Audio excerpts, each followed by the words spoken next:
Don Francisco, knowing what happened to us, how I wished all of you had returned not only to Panama but to the old world for good. What an ungrateful Indian you are. You should know that we had been in this unforgiving place for a month suffering constant rains, lack of food, and perennial fog. My men were ready to abandon this desolate island. What was happening to the natives? Weren't they helping you? Oh. They were dying of extreme work. We were 80 Spaniards, if I didn't do something I would lose them all. Thinking that Almagro would not return, on account of our last altercation, I decided to send Carvalho with Bartolomé to Panama in our second ship, taking with them the mariner Lobato who was causing troubles. While they were embarking, we had to prevent others from overtaking the boat. As the caravel vanished in the blue yonder, we were left to suffer unimaginable deprivations. In Panama, Dona Catalina de Saavedra found the secret letter and she read it to her husband. The governor started to knit a series of charges against the expedition. On July 27, a court of inquiry was assembled in the center of the city without me being present to defend myself. Although Almagro, Luque, and Bartolomé were speaking on our behalf, I was the one whom they were after. They began the trial by reading the letter of Anton Cuadrado in which he said, "We are so thin and yellow that 3 or 4 of us die every week just of hunger." To which Pedro de los Rios responded, "You see. All for gold that so far amounts to nothing." Then, he went on to say, "How about the letter of Martin de Alfaro who says that only 80 men are alive, and 30 of them are close to dying?" The governor became furious and exhorted the jurors, "Men of justice. Let's hear Lobato, who has come with Carvalho, and the others who came with Almagro."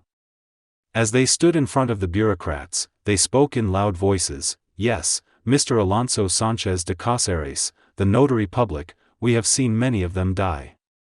Lobato took a step forward and said, "There is no denying that they all want to return, if Pizarro would let them."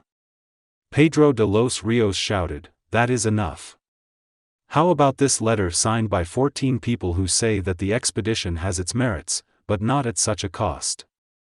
Not only the Spaniards are suffering, but also 500 pieces of Indians have died in the island of El Gallo. Don Francisco, what do they meant by pieces of Indians?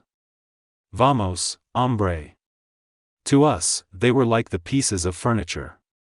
Don't be so naive." Having said all that by my detractors, on August 29 they convened for the verdict. Pedro de los Rios, looking at Almagro and Luque, said, "If of all the men who are in the island, no more than 20 and no less than 10 want to stay, I will let Pizarro continue with the expedition for 6 months. I will send 2 ships, one under my pilot Tafur, and a second with Bartolomé to pick them up before they all die." Immediately, my partners started to plan how to save the expedition. Let us listen to their arguments. Luque, legally we have lost the judgment. But, just like that bastard who sent a letter to the governor's wife, let us send one telling Pizarro not to give up even if the expedition busts. He needs no less than 10 and no more than 20 men to continue. He must have, at least, that many who are loyal to him. I would think so, Almagro. Great pilot. In your hands we place this letter for the captain. Tell him that the bureaucrats want to take over our enterprise." Luque gave Bartolomé the letter and on September 14, the governor sent 2 ships to take all of us back to Panama. Contersol, we were at our last when lo and behold, on a cloudy day, an emaciated sentry who kept watch for the sails of a boat could not believe what he was seeing. Barely able to walk, he came to me saying in a hoarse voice, "Capitan, they are here. We are saved, we are going home." The man fell, wishing not to die, but to live another day and return to Panama. As if the wretched bastard had any place to go to, for jail is what was waiting for him. As the 2 ships arrived, all my men ran to the bushes looking for their meager belongings while shouting in harmony, "To hell with Pizarro and his cursed Indians. We are getting out of this miserable island." When Tafur disembarked, all my men went running to him. I was left standing alone. "Pizarro! I have orders that all you of must come with me. I have brought enough supplies to last the 15 days that the trip will take us. Bartolome can tell you of the trial that took place. The verdict is clear. Be glad that the governor is generous in sending this expedition of succor. Then Bartolome discreetly took me aside, he told me what had transpired during the trial, and he read the letter. Capitan. Your partners are asking you not to give up, even if the enterprise busts. The governor said that if you get no more than 20 and no less than 10 of your men to follow you, he would let you continue with the expedition for only 6 months. Oh! Condor soul, those words were spoken by God. Then and there I pulled my sword, I traced a line on the sand, and shouted as loud as I could. Come closer and listen to what I am about to tell you. Up there is Panama. Those who return will be nobodies. Those who come with me will have land, gold, women, and become hidalgos.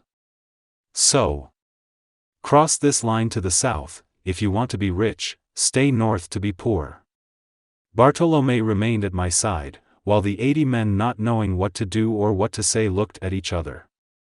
To my disbelief, Nicolas de Rivera was the first one to cross the line, followed by Pedro de Candia and Juan de la Torre. Once beside me, they didn't seem to lament their decision. Then, one by one, in their rags holding a piece of molded bread to their mouths, others began to cross the funeral line and join us: Alonso Briceño, Cristobal de Peralta, Domingo de Sorolus, Pedro Alcon, Francisco de Cuellar, Martin de Páez, Anton de Carrion, Garcia de Jerez, Alonso de Molina. As I waited for the rest, no one seemed to dare to cross the dreaded line. After a short silence one more did, Martin de Trujillo. Where else? He had to be from Extremadura. I counted on my fingers and they were 3 more than my 10 digits. 13 dauntless souls ready to give their lives for gold or for me, I did not care for what or for whom. Some of these men didn't even have a name to themselves, but the place where they were born or where they came from. Except for Rivera, the treasurer, a man of social stature. They were enough for me, and with them we would do what better men could not have done. Let their names be inscribed in the annals of history and be remembered as the 13 of fame. Yes, Don Francisco, their names are etched on the Spanish blue-yellow tiles in the Cathedral of Lima. I wish those ceramics and your bones will remain there, because they have already removed your equestrian statue from the plaza. That is why I am spilling my guts on these pages, so that someday Peru and Spain heal their wounds of the past. Let us hope so, man of the future. Tafur ordered to tack north. With Los Tracy del Gallo, I was left to endure more than you can imagine.